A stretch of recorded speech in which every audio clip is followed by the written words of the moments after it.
Hola queridos amigos, gracias por acompañarme en este capítulo de Contracara aquí en TLV1, toda la verdad primero.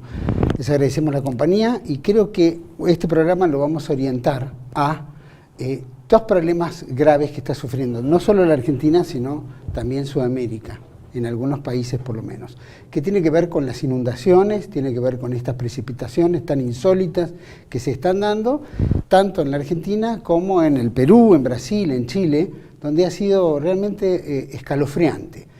Eso de alguna manera. ¿Qué es lo que motiva eso? ¿Hay algún error que tengamos que no estamos amparándolo? Muchos años que no se han hecho obras. Tiene que ver con el HARP, el famoso sistema en el cual se vulnera y se controla el clima. Eso todo lo vamos a conversar hoy. Y en el segundo bloque vamos a tener un pantallazo general de la situación de la deuda externa que lo va a conducir el licenciado Héctor Juliano, licenciado en Administración de Empresas y experto en Finanzas Públicas, el mayor conocedor de deuda externa. Así que en este primer capítulo vamos a tratar este tema de las inundaciones, la crisis energética que sufre la Argentina. ¿El gobierno está o no haciendo obras? ¿Está o no teniendo en cuenta todas estas reacciones de precipitaciones que tenemos? Todo esto lo vamos a conversar con el licenciado en Ciencias Políticas y a su vez es director del portal Energético Internacional, fundador de la Fundación para el Proyecto Argentino y coordina el grupo de la Confederación Argentina. Para mí es un gusto compartir el programa con Carlos Saga. Gracias, Carlos. Muchas gracias. Para mí también es un gusto estar aquí otra vez. Carlos, me gustaría ir de lleno en este tema. ¿Qué es este tema de tanta precipitación? ¿Qué es lo que se está dando? ¿Por qué se está dando? Y justo en esta época, ¿qué pasa? Bueno, es una diferente situación la que ocurre en los países de Sudamérica y específicamente los que nos pasa a nosotros. Tiene variantes distintas.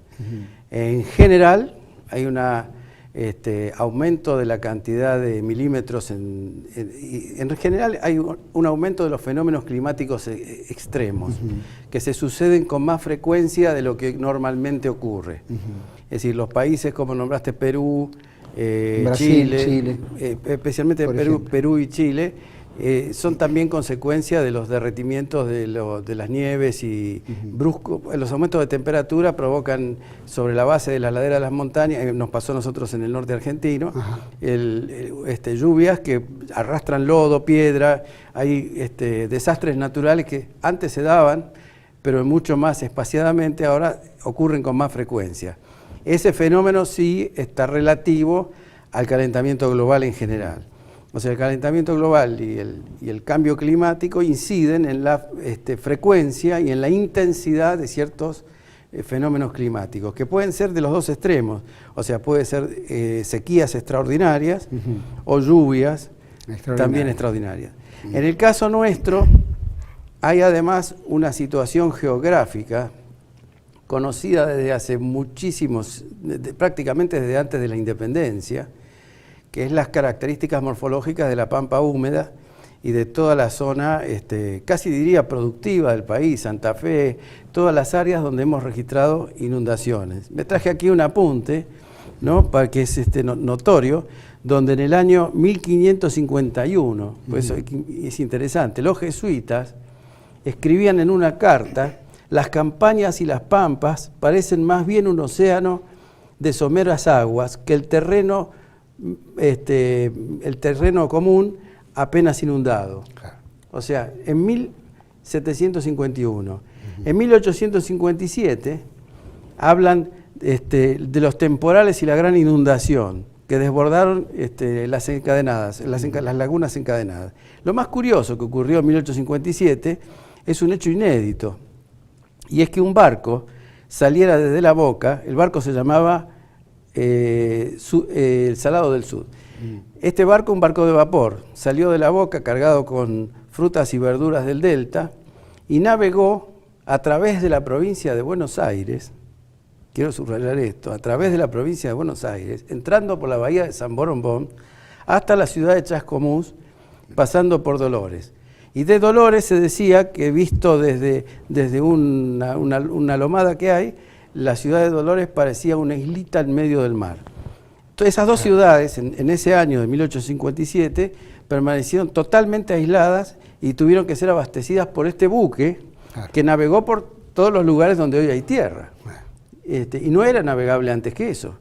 O sea que el mar realmente ingresó de una forma permanente, constante, en toda la zona central de la provincia de Buenos Aires. Unos pocos años después, en 1877, que son 20 años, vuelve a producirse una inundación similar, volviendo a aislar otra vez a Dolores y otro más. Hay un trabajo de Ameguino en 1884 específicamente dedicado a las inundaciones en la Argentina. Habla de las secas y las inundaciones. Y dice muchas cosas que es exactamente en gran parte lo que nos pasa a nosotros. El hecho es que toda nuestra zona productiva básicamente está sentada sobre una especie de palangana, muy baja, de muy pocos metros de altitud frente al nivel del mar. Entonces tiene poca capacidad de evacuación y ahora con la ocupación del suelo que se ha hecho en estas zonas, tiene muy poca capacidad de absorción. Esto es agravar un problema preexistente. En 1900 se hizo el primer plan maestro sobre el tema de las inundaciones y demás. Y la idea era hacer canales. Pero los canales terminaron empeorando muchísimo más la situación, dándole la razón a Ameguino, que decía guardar el agua en grandes depósitos, creando lagunas o cosas por el estilo, para tener agua cuando viene la parte seca, que también es la otra versión de las cosas, y no hacer canales que terminan tirándole el agua a unos y a otros. Entonces resultaron en una catástrofe toda esa política. Desde 1900 hasta ahora se sigue la misma cuestión. Si uno se fija en los diarios, cada vez que se habla de inundaciones, se habla de defensa de las ciudades, canales, rectificar canales ya viejos que son de esta época y ese tipo de cosas. No se habla de un estudio realmente integral de cómo manejarse frente a esta nueva situación.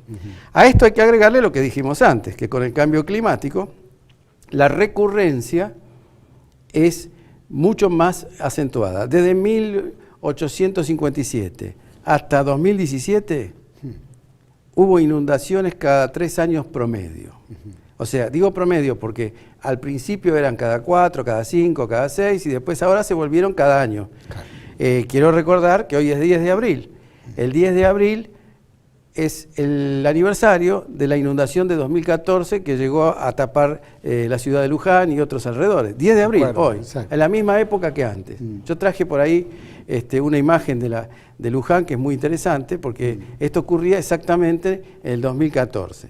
Lo mismo que unos mapas de las zonas que se consideran anegadizas. Ahora, quiero agregar esto, por ejemplo, uno lee los documentos del Banco Mundial y dice, el Banco Mundial, no lo digo yo, no lo dicen opositores políticos ni nada por el estilo. Es el establishment. El establishment dice, los argentinos están sometidos más que ningún otro en América del Sur a la posibilidad de las inundaciones, porque viven en una planicie muy baja y de acuerdo a las cosas que hacen institucionalmente, se está pensando que se va a perder buena parte de la producción en algún momento y que hay que convivir con el desastre. Eso dice un documento del Banco Mundial. Entonces ellos se están esforzando por tecnologías de mitigación, tratar de ver cómo hacemos por la gente, si hay que, porque la gente, es cierto, se ha ido a vivir al lecho de los ríos en muchos casos gracias a una desaprensiva política estatal. Claro. Entonces, no es solo que faltan obras, sino que faltan previamente estudios. Nadie sabe qué obras están haciendo, si están bien o están mal. Ahí se hacen un montón de anuncios cada vez que hay elecciones. Mire, los hizo Scioli, los hace ahora Vidal, los hará el próximo gobernador si es que no hacemos nada. Es decir, y las inundaciones van a continuar porque no hay estudios profundos de cómo manejar ese excedente de agua que en otro momento se produce en faltantes. Y tanto es faltante que hace 90 días nos estábamos incendiando. Y también hay que mirar lo que es el mapa de los incendios. Pampa, tal cual. Sí, 90 días era fuego, calor y sequía. 90 días después todas las ciudades están amenazadas por el agua. Y no solamente en la provincia de Buenos Aires, están amenazadas por el agua en Córdoba, en Santa Fe, en Rosario. Hay un montón de otros hechos que vienen a colación de esto, ¿no? Eso, bien decís que no hay una planificación muy concreta con respecto a la canalización de ríos y buscar, ¿no es cierto?, algún tipo de estrategia más, ¿no? Hay que tener una estrategia integral. Exacto. Y esa estrategia integral debe estar basada claramente en un plan de desarrollo económico. El aprovechar bien los recursos también es esto. Es decir, ¿cuánta gente habría necesidad de emplear para un plan integral de esta naturaleza, que además puede habilitar a la producción las zonas secas y un montón de áreas que hoy son desérticas que no producen nada? Y yo calculo que hasta 2 millones de argentinos se podrían necesitar para un plan de desarrollo de esta naturaleza, que además tiene consecuencia inmediata en la producción, porque el año pasado perdimos 2.000 millones de dólares, ahora este año están inundados en el momento de la cosecha de la soja y no se sabe cuántas sojas van a sacar. Es decir, hoy es una situación que el gobierno mira para otro lado porque está interesado en las elecciones. Sin embargo, se comenta de que este año va a haber más producción de soja y granos de lo que hubo antes. Es lógico porque hay más áreas sembradas, pero están inundadas. No sé cuánto va a salir de todo eso en definitiva. La conclusión sería otra bastante distinta, en cierto sentido.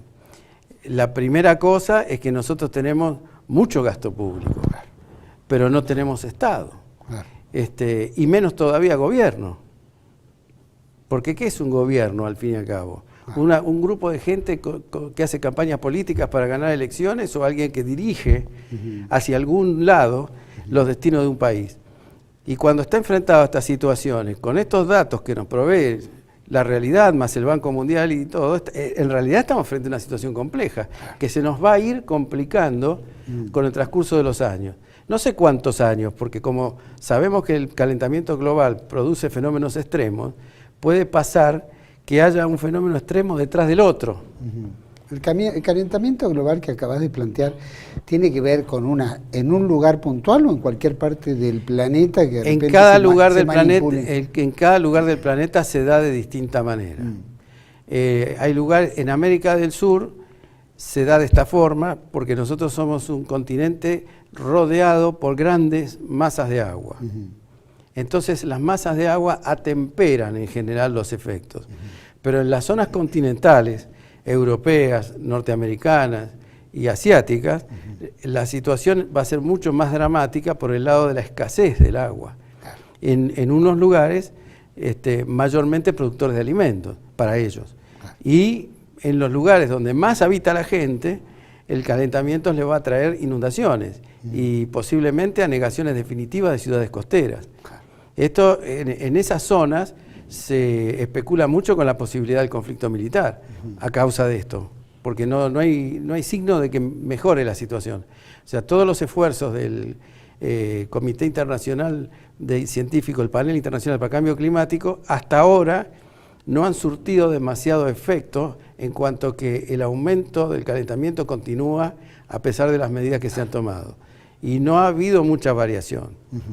La producción de ese calentamiento global, ¿tiene que ver con efectos naturales o son efectos del hombre incidiendo? Es una pregunta que llevó a mucho debate, pero después de tanto debate se llega a la conclusión de que hay una mezcla de factores, donde hay situaciones que son de índole natural, que exceden al planeta Tierra, es decir, porque la precesión de las estaciones está también vinculada a una precesión que es el movimiento de la galaxia dentro de nuestro sistema solar, dentro de la galaxia, y eso hace que la Tierra tenga oscilaciones muy importantes, hasta de 27 grados. Esto es lo que demuestra la climatología, que ha habido periodos en que el calor ha sido incluso superior al actual, pero en plazos muy largos. O sea, siempre todos esos procesos, como demandan a veces 20.000 años para producirse, o se dan en un plazo de miles de años.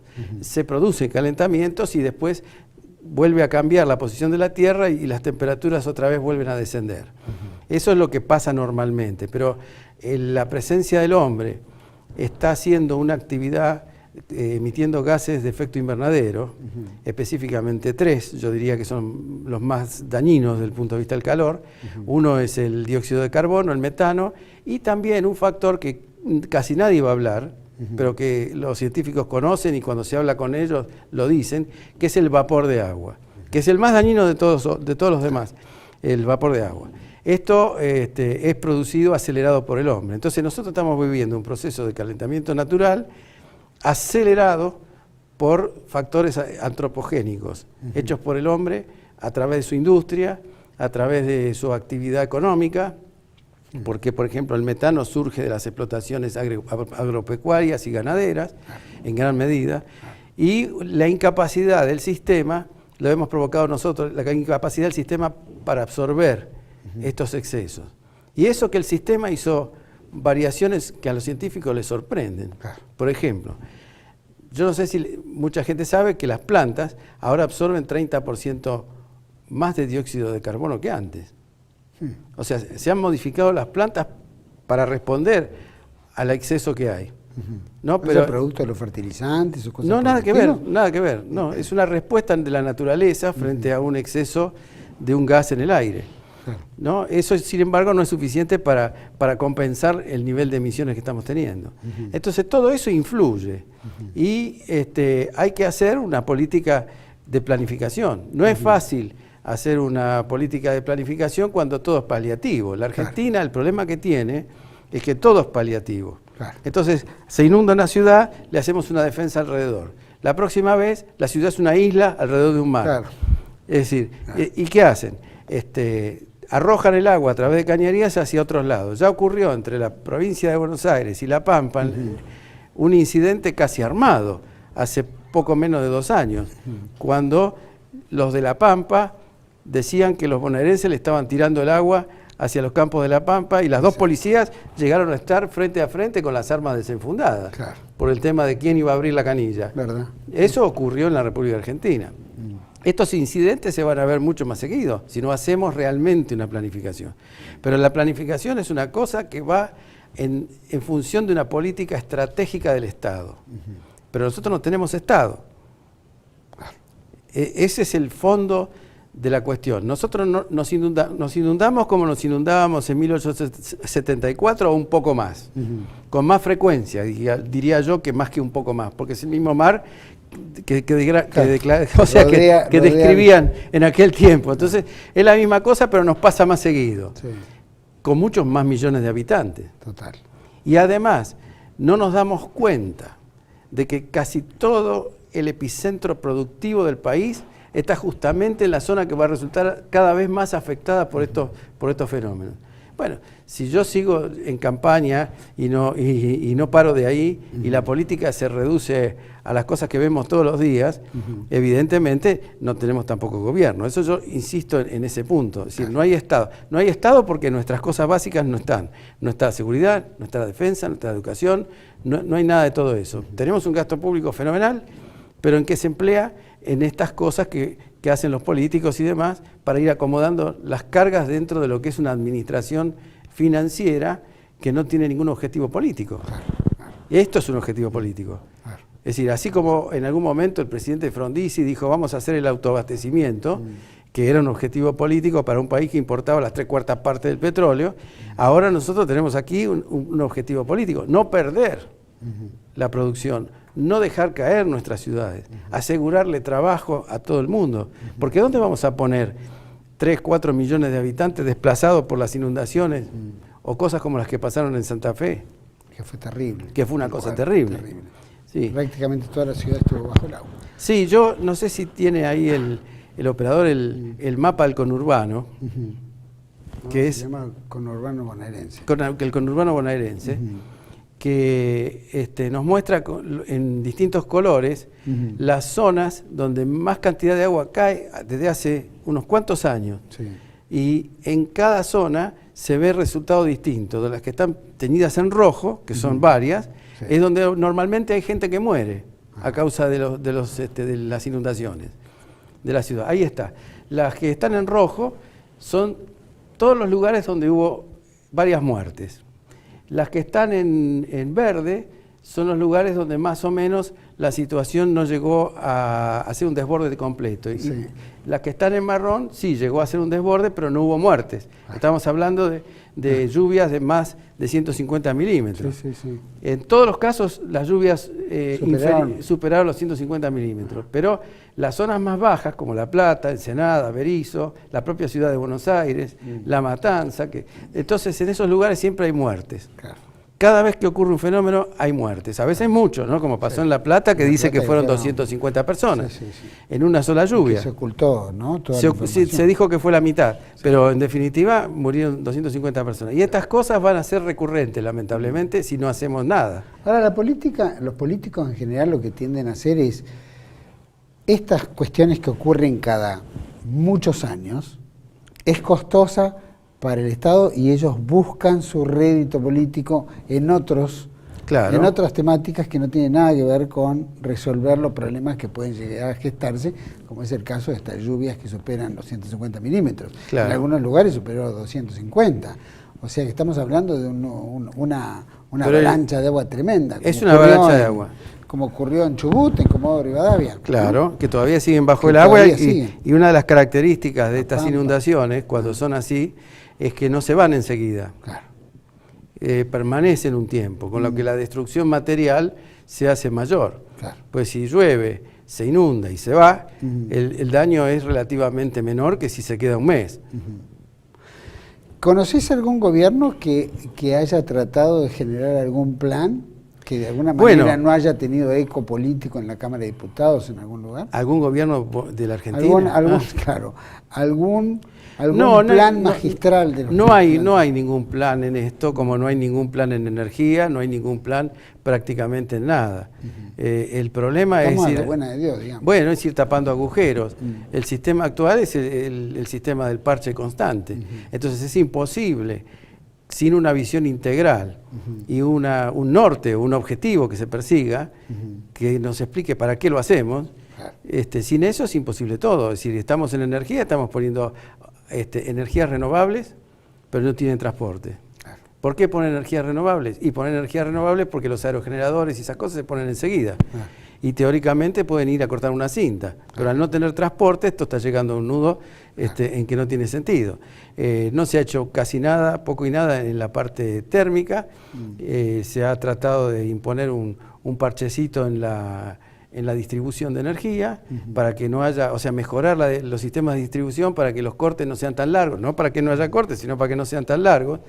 Y lo mismo ocurre con este plan de petróleo, donde se están subsidiando compañías millonarias y no hay ningún avance en cuanto a mayores reservas o a nada. Se estaba diciendo que en la Argentina estaban subsidiando a las petroleras en comparación al del precio internacional del petróleo, que creo que estaba a $30 el barril, nosotros estamos pagando $70 por cada pero nosotros estamos pagando el doble de lo que es el barril internacional. Y por eso los combustibles están a 4 veces el precio que Estados Unidos, y el gas estaba en Estados Unidos a $2 el millón de BTU, acá 7.5, y tenemos así mayores datos sobre todas las cosas que están desfasadas. Antes de ir las tarifas yo diría que las ajustaron, pero están haciendo caja para poder después, más adelante, tal vez hacer algunas obras. Yo no veo que todavía esté resuelto todo eso. Bueno, no está resuelto nada todavía, ¿no? Llevamos muchos gobiernos de posponer cosas y que efectivamente, nos encontramos en el cuello de botella, como bien decís, en este momento. Carlos, vamos a ir a un pequeño comercial y volvemos enseguida, seguimos hablando con Carlos Saga.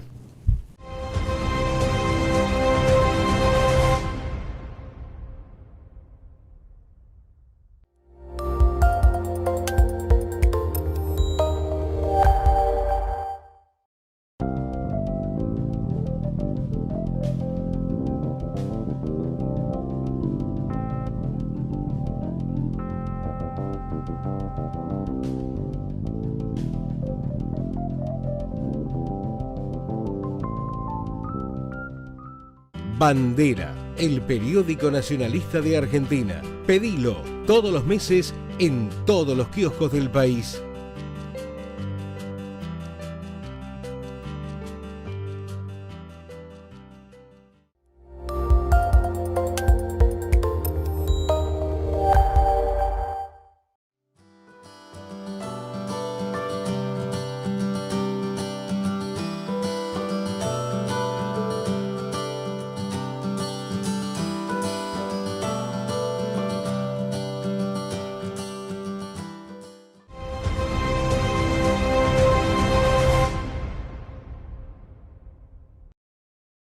Ahora decime, ¿hay alguien o hay conocimiento de la manipulación climática? ¿Existe el sistema HARP? El sistema HARP se sabe que es un emprendimiento de los países, vamos a decir, más ricos del planeta.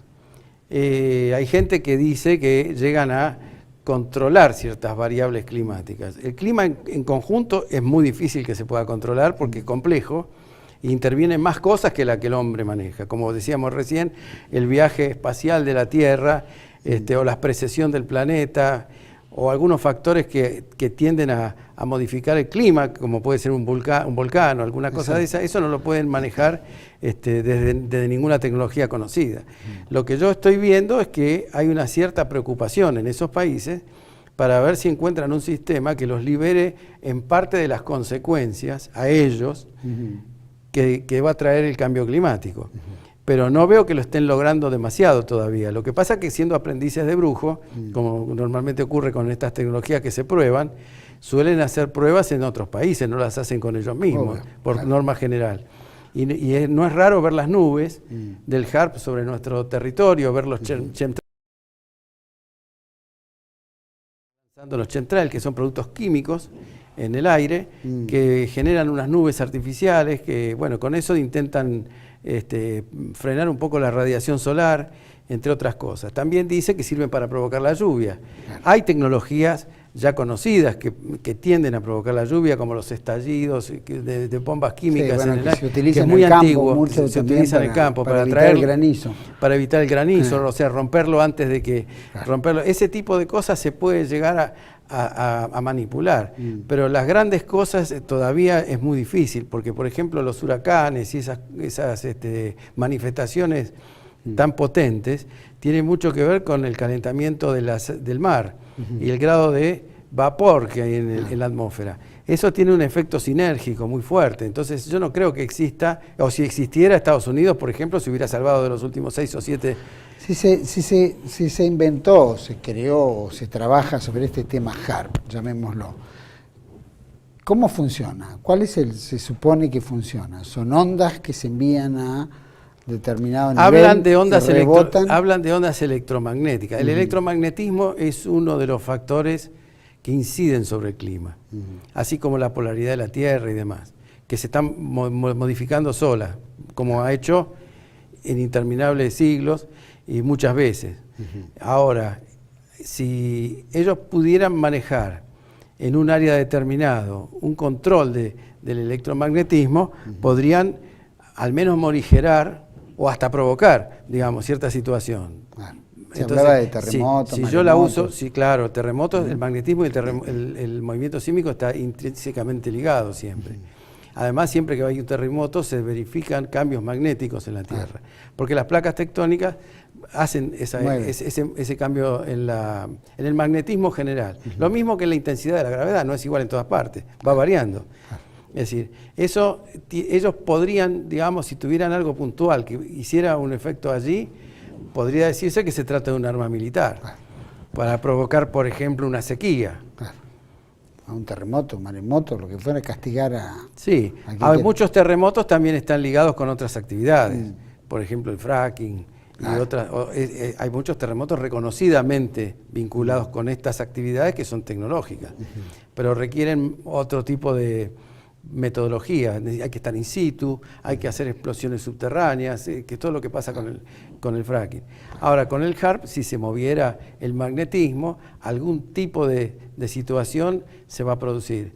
En esto volvemos a lo mismo. Por ahora parecería ser aprendices de brujos que están jugando con una cosa a ver qué es lo que resulta y hasta dónde hay un efecto o cosa parecida. Por eso la gente se dio cuenta, ¿no?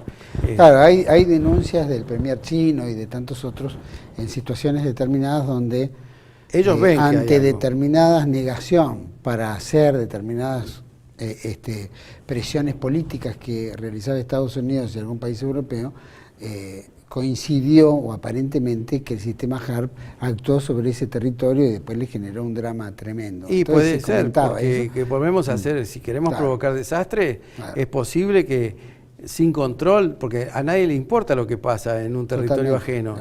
Bueno, ¿los ingleses, vos creés que tendrán ese sistema los ingleses, adelantado? No sé si ellos, pero en sincronía con Estados Unidos estoy seguro que comparten ese tipo de tecnología. Se comenta que las Islas Malvinas tienen un campo determinado en el cual es posible que si es un arma esté ubicada donde hay una zona militarizada.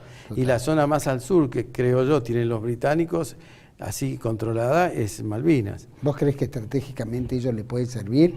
Porque coincidentemente lo hemos visto, cada 2 años, un 2 de abril, o cerca del 2 de abril, hay un drama donde es como que distrae la atención al efecto, ¿no es cierto?, de reivindicar Malvinas un 2 de abril, después de y es como que justo ese día se da algún elemento en el cual se interrumpe, o tratan de interrumpir. Es posible que sea una, llamémosle, chicana climática, una cosa así, pero a mí me parece que si están ahí, ubicados con estas cosas, no es para hacer chicanas, eso es para controlar América del Sur. Lo mismo que las bases chinas, norteamericanas, y no sé qué otro invento iremos a tener en el futuro. Ninguna de esas cosas está ahí para lo que dicen que está. Ni los chinos están haciendo estudios espaciales, ni los norteamericanos están defendiéndonos del narcotráfico. El objetivo es bien otro. Y los ingleses tampoco creo que sean una sociedad de beneficencia que están mejorando nuestra agricultura. Es un poco difícil eso. Ellos ahora están, si uno mira todo lo que se dice alrededor de la situación del planeta y de los cambios que se están produciendo y los que se van a producir en algunas regiones, como yo decía, de Asia, África, en una gran parte de Europa, esas situaciones han llevado por ejemplo, a Estados Unidos a tener una hipótesis de conflicto en este tema. Y han hecho elevado al presidente de Estados Unidos cada vez informes más catastróficos y con el argumento de que se pasó la línea del no retorno y que entonces hay que prepararse militarmente para ocupar los territorios que se van a salvar. Y ya cuando hablan de que se van a salvar se refieren a la suba del nivel de los mares y otros fenómenos. No creo que esa gente esté ahí únicamente por el valor estratégico de un petróleo que no pueden sacar porque vale mucho más que el mercado internacional. Están ahí para controlar América del Sur. En zonas en las cuales la energía en la Argentina, que obviamente falta, estamos carentes, se importa energía, se paga muy costosamente la energía que estamos importando, y sin embargo Argentina es un país productor de energía, es un productor de petróleo, es un productor de gas. ¿Qué pasa que no logramos la autosuficiencia? No logramos la autosuficiencia porque no queremos lograr la autosuficiencia.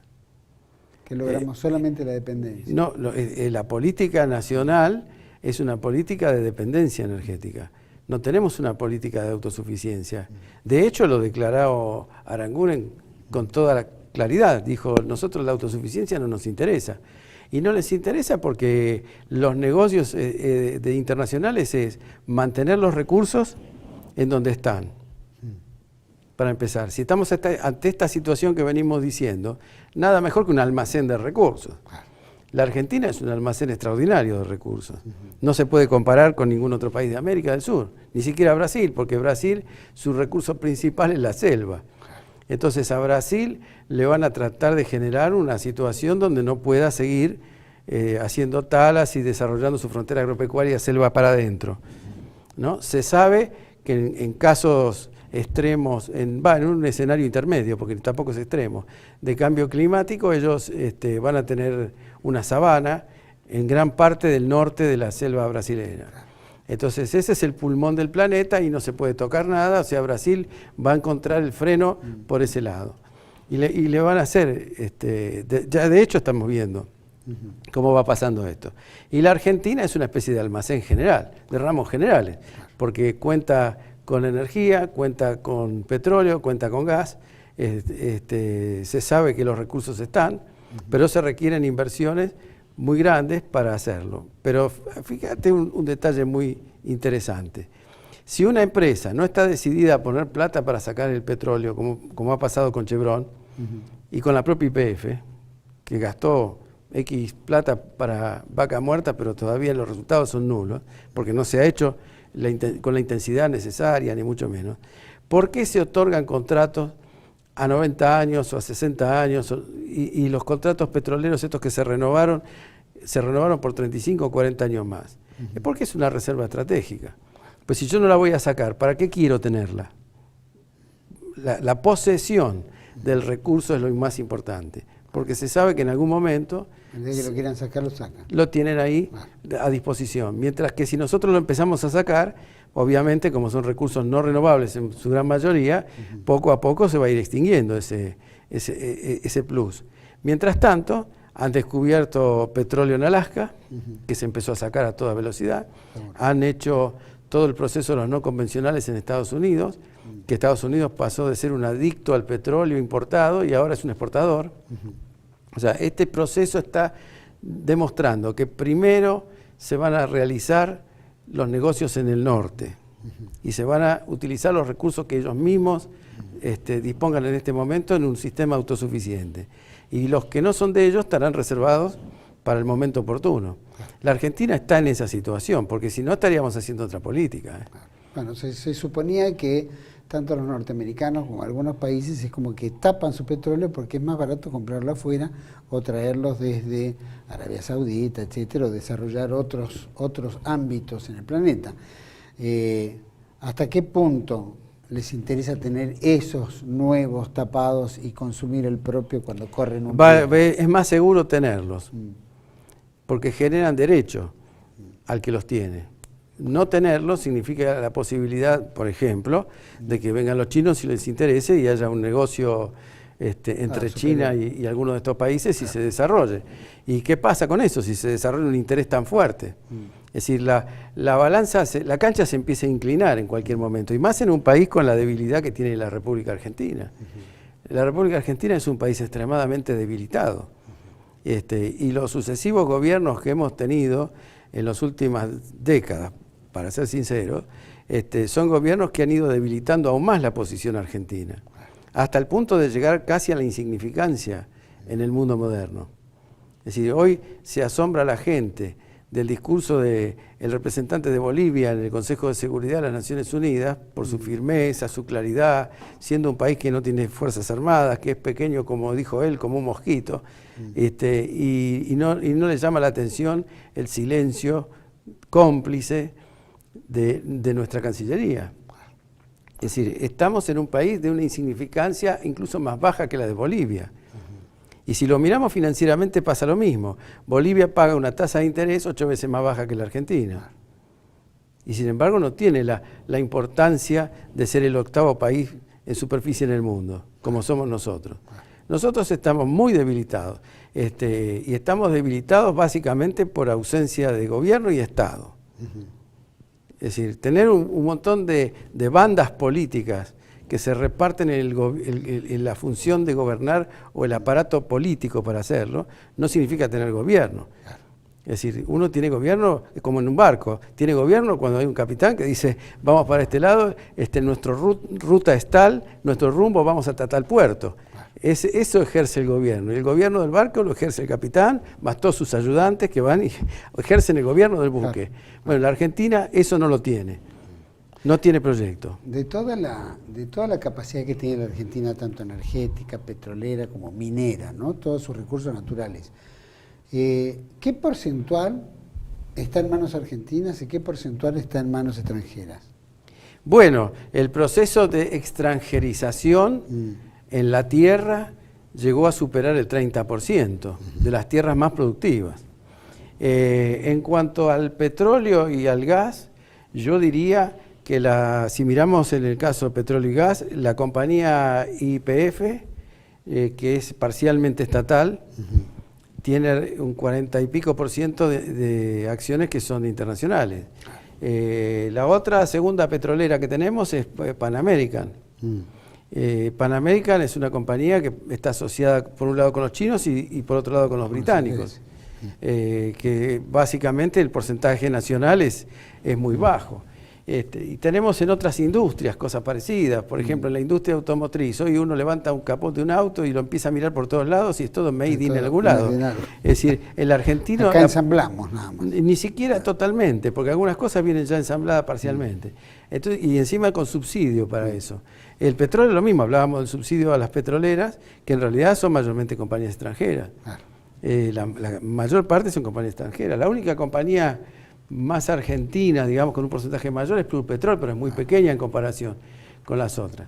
Y después están los que viven del negocio alrededor de esto, que nos tienen que mostrar que todo va bien y que se pueden hacer grandes cosas, como los que venden tubos y cañerías, como los que hacen perforaciones, como todos esos están pendientes de que alguien ponga dinero a funcionar en esas áreas, pero no hay una captación nacional de ese ingreso, ni un objetivo nacional muy claro atrás de eso. Bueno, está la cuestión donde no tenemos la capacidad para desarrollarlo, por lo tanto, cedemos a empresas extranjeras para que hagan ese trabajo. Pero cosas peores tenemos, porque el comercio exterior está manejado por compañías extranjeras.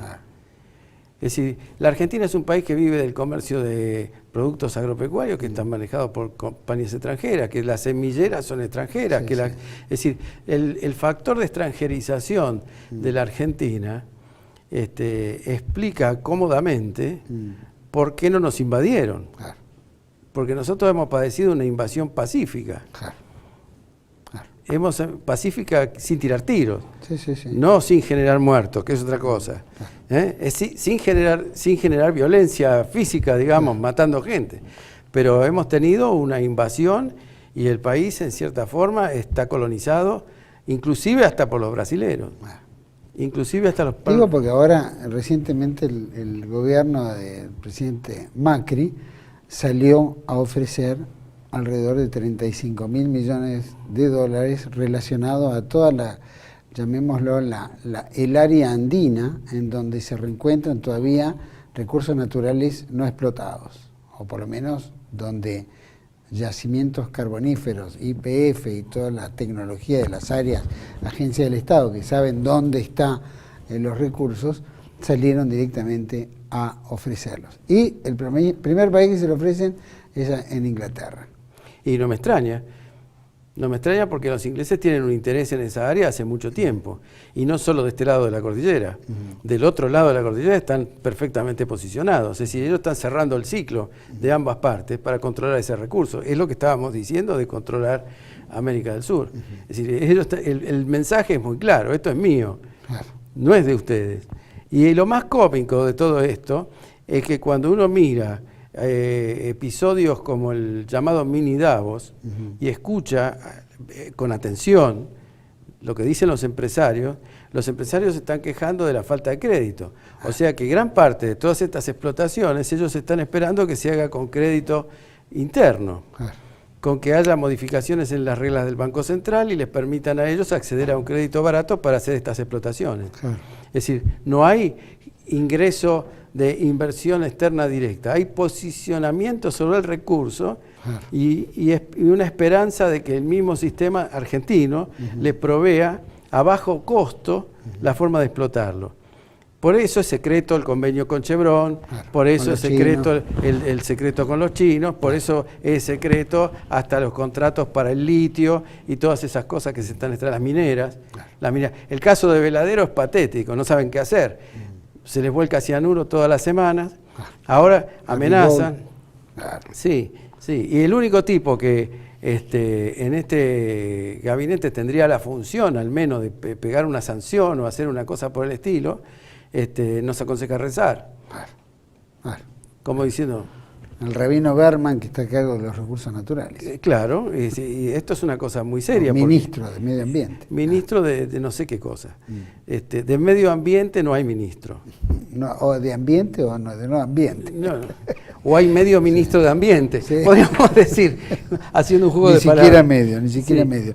Decime, si hubiera que planificar frente a las inundaciones, porque esto también acarrea muchos muertos, muchos dramas, la gente pierde sus propiedades, sus cosas, ¿viste? Es muy duro, tanto a los peruanos les ha ocurrido a Chile como a Brasil, ¿no? Sí. Pero nosotros en particular, particularmente La Pampa, provincia de Buenos Aires, Tucumán, Chubut, Comodoro Rivadavia y muchos otros sectores, que fue tremendo. Hay un mapita que yo traje para que se vea Sí, a ver si tenemos el hay mapa. de las inundaciones Sí. en todo el país, que es exactamente, tenemos una visión de las ciudades que están en riesgo, son muy grandes, una cantidad enorme. Sí. Ahora seguramente, estos son las precipitaciones del 2014. Claro.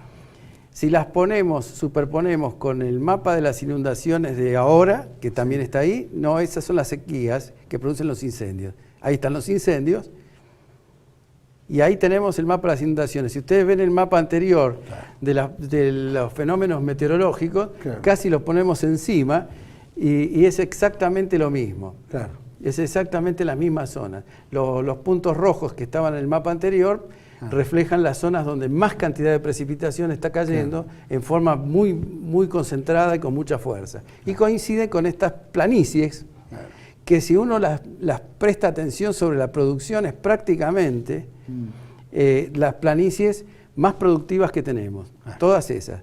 Los puntitos rojos que se ven son las ciudades que peligrarían en caso de que hubiera un desastre con algún dique. Claro.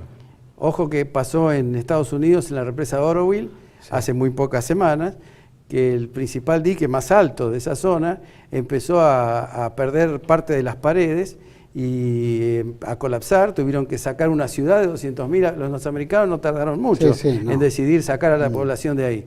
Y el dique, finalmente las lluvias pararon y el derrumbe de la presa se interrumpió ahí.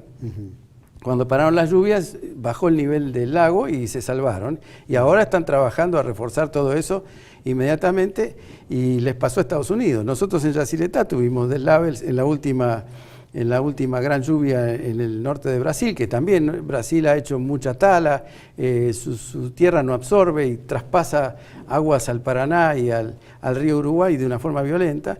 Y cuando hubo la gran crecida, bueno, una pared de Yacyretá empezó a ceder porque es de material suelto y tuvieron que desalojar a las poblaciones inmediatamente inferiores, ¿no?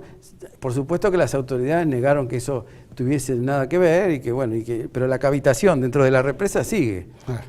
Es un problema. Ahora, ¿por qué lo niegan? Y bueno, lo niegan porque arreglar lo que significa vaciar.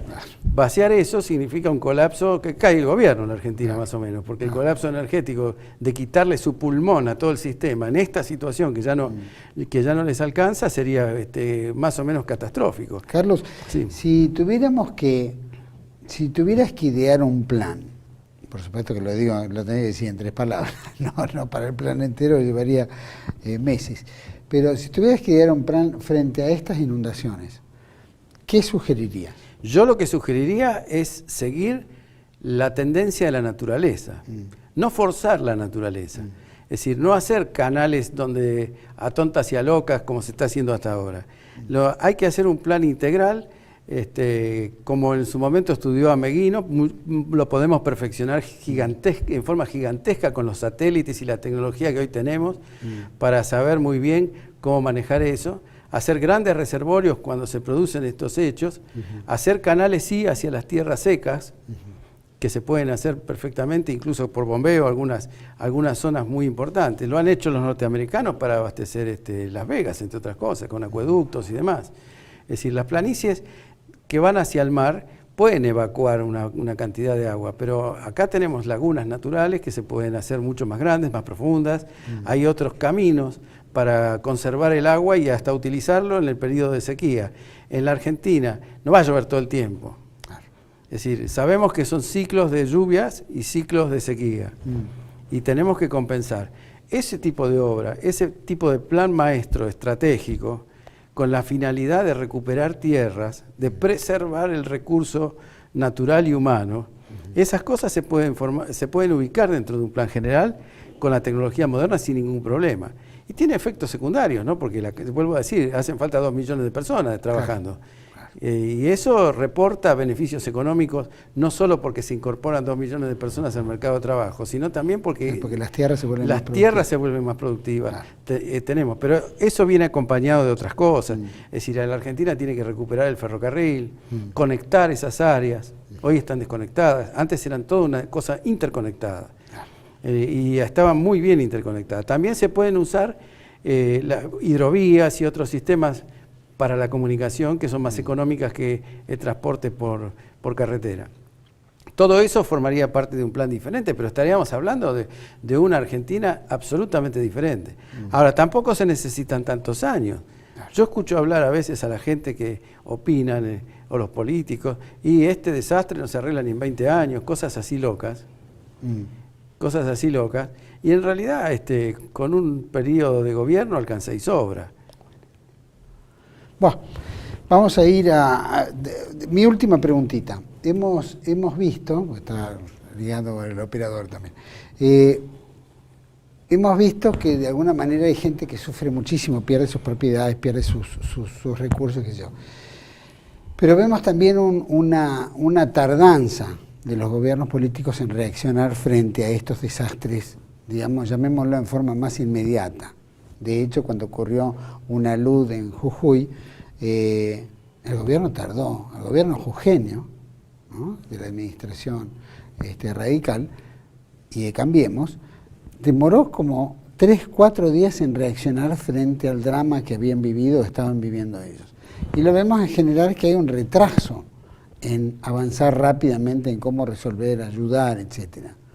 ¿Qué pasa? ¿También falta infraestructura, falta habilidad política, falta...? Es que lo que pasa es que si uno no espera o no considera los hechos reales y vive en una fantasía electoralista, preocupada únicamente por las cosas que, para no repetir por lo que todo el mundo conoce, sí, y ve a diario, si están preocupados por esas cosas, ¿cómo van a estar preparados para cosas más importantes?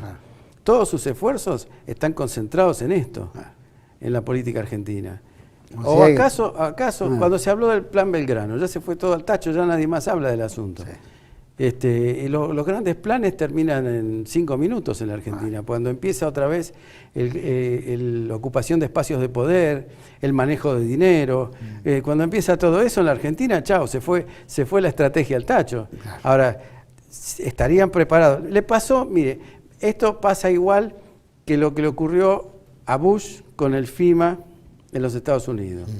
El FEMA era un negocio del gobierno. Había que tener grandes infraestructuras, preparar a mucha gente, gastar muchos miles de millones de dólares y todo eso. Cuando vino Katrina, todo ese aparato estaba entretenido en ¿qué? En comprar cosas, en gastar, pero no estaba preparado para una situación realmente de emergencia. Es decir, acá pasa lo mismo. Nada está preparado para una emergencia de este tipo. Y eso que son recurrentes.